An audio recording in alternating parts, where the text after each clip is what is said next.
Round here, them guns get the last word. Welcome back to the channel, everyone. Today we're going to venture down the path of why do fighting games have such a hard time in comparison to all the other genres. Yes, you can say they're difficult, but you can say that about some of the other games, some of the other genres. They're difficult too in their own type of way, but people still gravitate to them. For example, some people find aiming very difficult. Today I want to venture down this road and try to figure out the question. Here you can see the story that was created on Twitter highlighting this discussion. It says, fighting games debate, bad design or just tough losses. On February 14th, 6WebX posted an essay arguing fighting games overlook essential features such as crossplay, rollback netcode, skill matchmaking, and helpful practice modes. Elements helped chess.com reach 10 to 11 million daily users. Critics like Automac countered that the real issue is players hate personal defeats in one-on-one matches, unlike team games where the blame can be shared. This is something that Harada also said, where like people like to blame their teammates instead of taking accountability for themselves. In Marvel Rivals, this is a huge thing where the tanks don't help the healers, the DPS don't help the healers,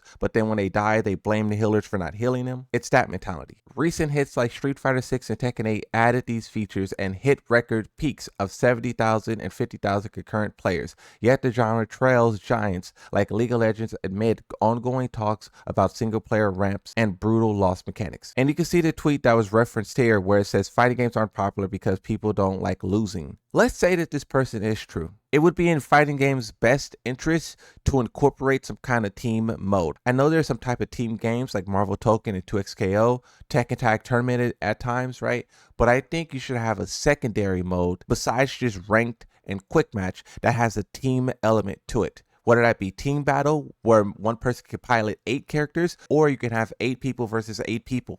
8 people versus 1 person, 8 people versus 2 people, 3 people versus 4 people. Many different content creators all over the globe got involved in this conversation. This has been part of my larger point about difficulty in the past few years. Every genre competitive multiplayer game is difficult to get into though, but they don't have to sacrifice that to gain users. I don't think fighting games need to either. And here he's talking about the decreasing of the skill gap, comeback mechanics, one button supers, so that people who aren't good at the game can keep up and compete. Something that I do disagree with here is with Junia, who says at the end of his tweet, he's very happy with fighting games being a niche genre. Only the people who are at the top of the niche genre would say things like this. Most content creators are barely making it, and if fighting games was more popular, then so many more people would be, successful and happy and creating content.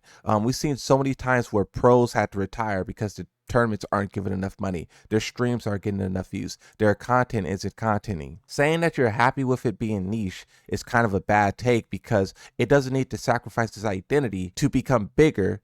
I agree with Sajam that it can become bigger by embracing its identity like it did in the past. But Jayuna's full tweets, my unpopular opinion is that for fighting games to reach chess levels, 90% of the FGC would need to disappear. If the entire community got behind one title, see Japan and Street Fighter, we could see actual momentum and growth, but this would suck. See, I disagree with that. There's enough to go around for everyone in my opinion. One tweet here says, I'm actually tired of hearing about single player content in fighting games. They aren't single player. Now, I would kind of disagree with this. I think they need story modes. I think they need character episodes. Arguing against side content is pretty wild. This person says fighting games definitely aren't mainstream successful because there is no single player content. Look at all the other successful online games with amazing single player content. Counter-Strike, Valorant, League of Legends, Rocket League, Dota 2, and Marvel Rivals. Saying that a game should have less content or not have a certain type of content at all and then feeding that idea to the developers, this is how you see these fighting games released with no single player content and then it's dead in a week. Say what you will about the quality of story of Mortal Kombat, but Mortal Kombat has the best story in the FGC,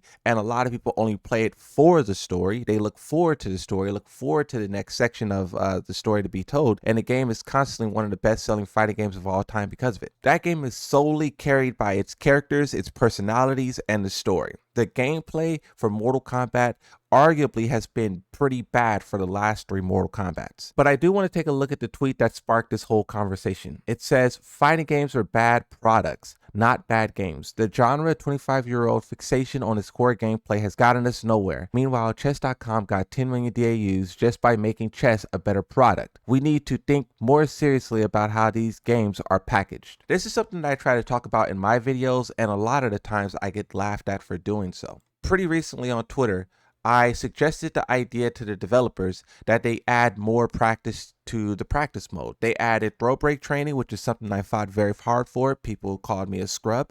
You got punishment training, which is something that I wanted and they delivered. I also say you should go a step further and show you sidestep training, show you string training, put some training modes in the game to help players better understand the 3D movement. When you can sidestep out of the string, when you could jab interrupt a string, and when you could crouch a string.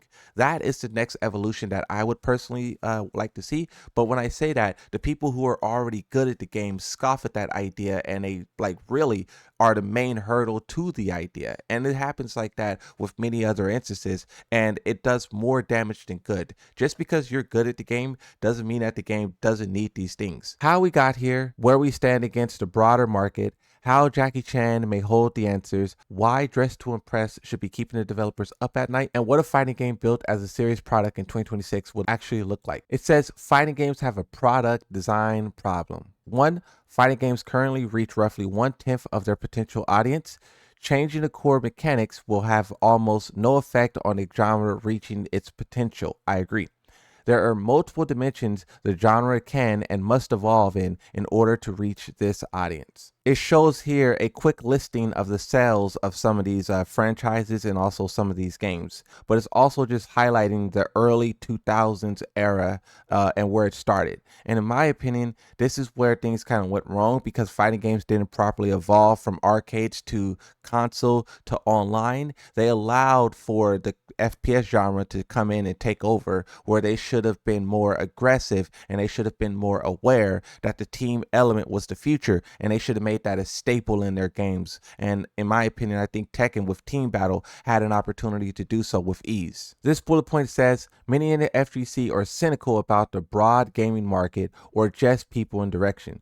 No team equals no excuses, so fighting games can never be popular like team games are. No RNG is too brittle to the ego, so fighting games could never be popular like the card games. Fighting games are like RTS and arena shooters, all doomed genres. People are brain rotted and need instant gratification. This is what Tekken tries to do with comeback mechanics. So hard games can't be popular anymore. You can see bros just listing out all the reasons why people say that fighting games is kind of doomed to be this way. This perspective just doesn't hold up at all. Chess is a 1v1 game with no RNG. It has only gotten more popular over time, primarily due to chess.com and live chess making the game more accessible. Chess has structural advantages over fighting games, runs on phones and board games, centuries of cultures, rules that can be learned in 5 minutes, but chess also has no animations, no characters, no spectacle, and almost no physicality. This makes chess 10 million daily active users a good baseline for the total accessible market of the gladiatorial video game, roughly 10 times what a fighting game currently has. This part is pretty interesting too. It says there's one more argument that people make why fighting games can never grow out their niche. Fighting games won't grow because the FGC is so negative.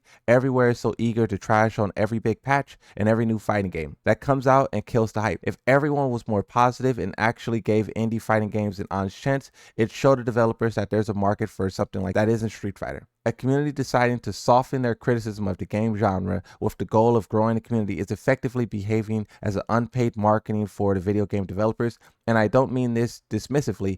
I've done plenty of this myself. There's nothing wrong with it. But as a contribution to the business, this is what it is. Marketing, and it's pure hubris to think that marketing, and specifically the type of marketing you can contribute to the business. Here's another important part. It says, what are fighting games lacking as product? There's so many obvious answers. 1, crossplay, single player content, functional anti-cheat, because Tekken has the same anti-cheat that Fortnite has, but Fortnite doesn't have the problems that Tekken has. Functional online netcode, matchmaking system that quickly finds evenly matched opponents with a good connection, rank systems that are accurate to the player's skill and not easily gamed. This is Tekken's biggest problem, with inflation being through the roof. Practice mode that makes it easy to test or get comprehensive details about the core game mechanics. It may sound funny, but there's people who say they come over over to Tekken and they are confused as to why when they're standing and they press square, they do a jab. But then when they get hit in their legs and they press square, the opponent does a different move. When you explain to them that's a while standing position, they get